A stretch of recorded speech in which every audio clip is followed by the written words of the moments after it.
Mapagpalang araw muli sa ating lahat para po sa ikatlong markahan. Narito po muli, Ginang Grace Jacob para sa Filipino Baitang 8. Ang paksa ng aralin sa linggong ito ay tungkol sa popular na babasahin. Ito ay mayroong dalawang layunin. Una, na ihahambing ang tekstong binasa sa iba pang teksto batay sa paksa, layon, tono, pananaw, paraan ng pagkakasulat, pagbuo ng salita, pagbuo ng talata, pagbuo ng pangungusap. At ang isa pang layunin, nabibigyang kahulugan ang mga lenggo na ginagamit sa mundo ng multimedia. Panimula, may 4 na popular na babasahin. Ito ay ang pahayagan, comics, magazine, at dagli. Ating pagmasdan ang mga larawan na nasa kaliwang bahagi. Pagkatapos ay sagutin ang 2 tanong. Unang tanong, pamilyar ka ba sa mga larawan? Pangalawang tanong, ano ang karaniwang nilalaman ng mga ganitong babasahin? At para sa pagpapaunlad, letrang A, panoorin at unawain ang video mula sa YouTube tungkol sa popular na babasahin.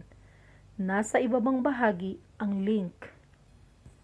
Para sa letra B, basahin at unawain ang artikulong tabloid, pamagat, isang pagsusuri ni William Rodriguez II. Atin ang simulan. Tabloid, isang pagsusuri, William Rodriguez II. Buhay na buhay pa rin ang industriya ng dyaryo sa bansa dahil sa abot kaya lang ang presyo. Ang katibayan nito ay ang dami ng mga tabloid na makikita sa mga bangketa. Bumebenta pa rin kahit ang mga balita ay unang lumalabas sa telebisyon at naiulat na rin sa mga radyo. May sariling hatak ang nasa print media dahil lahat ay di naman ibabalita sa TV at radyo. Isa pa, hanggat na itatabi ang dyaryo, ay may epekto pa rin sa mga mambabasa ang mga nilalaman nito. Iba't iba ang dahilan ng mga tao kung bakit nagbabasa ng dyaryo. Mayroong hanap talaga ay balita, magbasa ng tsismis, sports, literatura o di kaya magsagot ng palaisipan. Pinagsama-sama na yata ang lahat sa dyaryo para magustuhan ng mga tao. Mainam itong pampalipas oras kapag walang ginagawa. Sinasabing andyan ang tabloid ay pangmasa dahil sa Tagalog ito nakasulat, bagamat ilan dito ay Ingles ang medium. Hindi katulad sa broadsheet na ang target readers ay Class A at B. Yun nga lang, sa tabloid ay masyadong binibigyang diin ang tungkol sa sex at karahasan, kaya't tinaguriang itong sensationalized journalism. Bihira lamang maibalita ang mga magagandang kaganapan sa ating bansa. Ito kaya ay dahil sa itinuro ng aklat ng journalismo na ang katangian ng magandang balita ay nasa masamang balita. Pagkatapos nating basahin ang pagsusuri ni William Rodriguez II, subukang sagutan ang mga sumusunod na tanong. Una, mula sa tekstong binasa, bigyang kahulugan ang mga salitang naka-italiko batay sa pagkakagamit nito sa teksto. Sagutan ito sa inyong sagutang papel. Una, print media. Pangalawa, tabloid. Pangatlo, broadsheet. Pang-apat, target readers. At pang-5, sensationalized journalism. Pagkatapos nito, sagutin naman ang pamprosesong tanong mula sa binasang akda. Sagutan ito sa sagutang papel. Sa letrang A, sa iyong pananaw, bakit higit na binabasa ng mga tao ang tabloid kaysa sa broadsheet? Maaaring muling balikan ang pagsusuring ginawa ni William Rodriguez. Sa letrang B, sa kabila ng pagpasok ng teknolohiya, lalo na ang internet, Bakit marami pa rin ang tumatangkilik at nagbabasa ng comics at pahayagan? Ano sa palagay mo? At para naman sa letrang C, basahin at unawain ang isa pang teksto. Pamagat, si Ma'am Kasi, mula sa Wag Lang Di Makaraos ni Eros Atalia. Simulan na natin. Si Ma'am Kasi ni Eros Atalia. Final exam ng mga graduating. Make or break. Terorista ang FROP nila sa major subject na ito. Walang pakialam kung graduating ka o hindi. Kung bagsak, bagsak. Parang barangay tanod ang prof. Ikot ng ikot sa buong classroom. Lahat ng kahina-hinalang kilos, lingon o titig ng mga estudyante sinisita nito. May nag-vibrate na cellphone na nakapatong sa armchair. Nagduda na ang prof.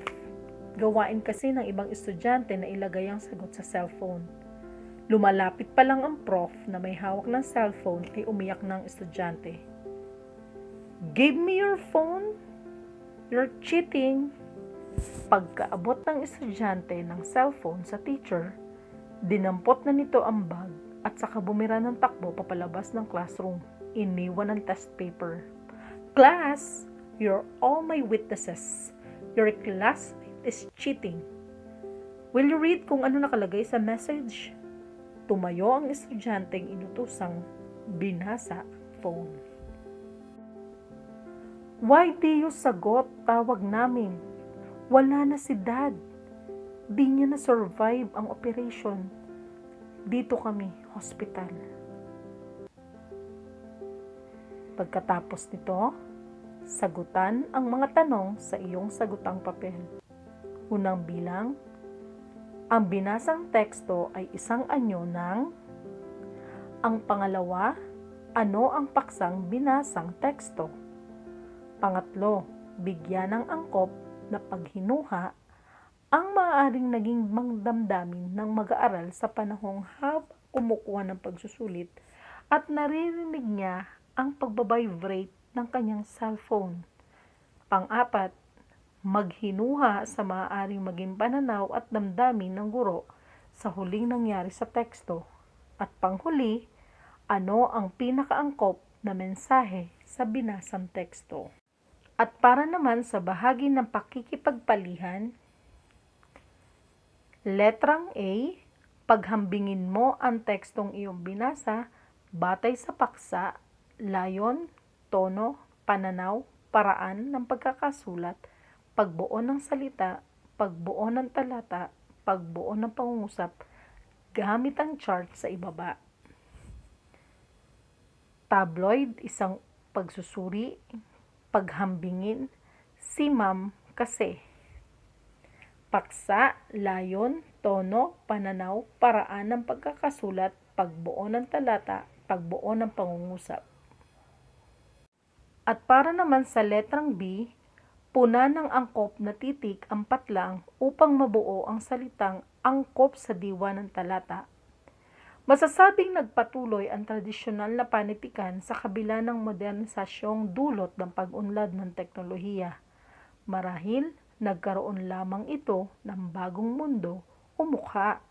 Kapansin-pansin sa kasalukuyan na ang kinawiwilihan ng kabataan ng mga babasahin gaya ng patlang, patlang, at patlang ng kata ay inuulit lamang ang paksa at tema sa mga akda sa tradisyonal na uri ng panitikan.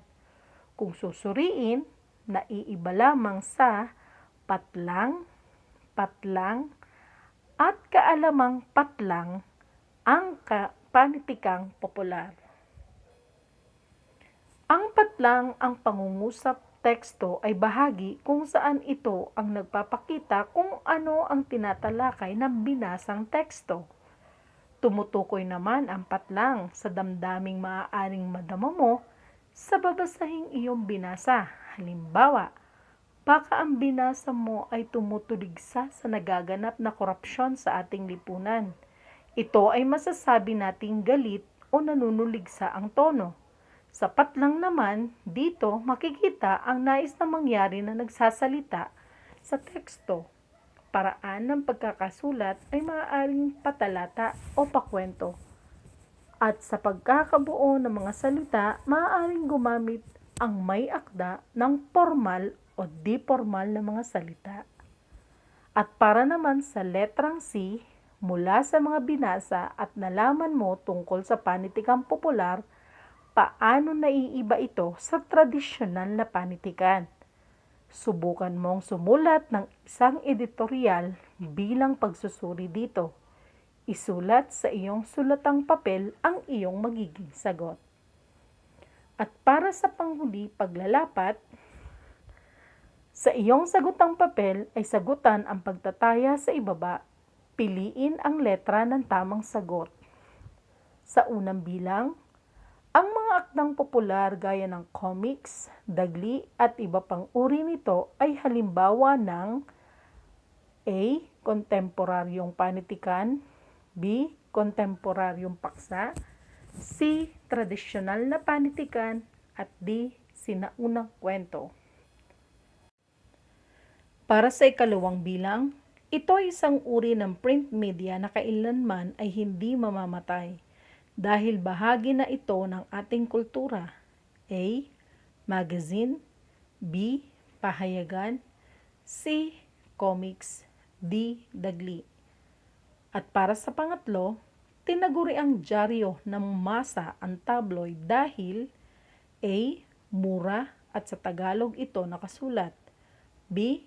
Target readers, class A at B, C. Sa bangketa lang ito nabibili, at letter D, laman nito ay panay balita. Pang-apat, alin ang mga halimbawa ng print media? A. Facebook at YouTube, B. Pahayagan at magazine, C. Radyo at telebisyon, D. Dula at nobela. At para naman sa panghuli, headline, Police, may body camera na. Saan nababasa ang ganitong pahayag? A. Dagli, B. Comics, C. Magazine, at D. Pahayagan. Para sa ating refleksyon, kayo bilang mag-aaral ay susulat sa sagutang papel ng kanyang natutunan mula sa aralin gamit ang mga gabay sa ibaba. Una, naunawaan ko na. Dudugtungan ninyo ito. Pangalawa, napagtanto ko na. At panghuli, kailangan ko pang malaman ng. Ayan, sana naunawaan ninyo ang pagkakasunod-sunod ng pagsagot ng mga gawain para sa unang linggo ng LEAP Filipino 8. Maraming salamat sa mga larawan na ating ginamit mula sa Canvas. Ito po si Ginang Gracia ko para sa Filipino Baitang 8.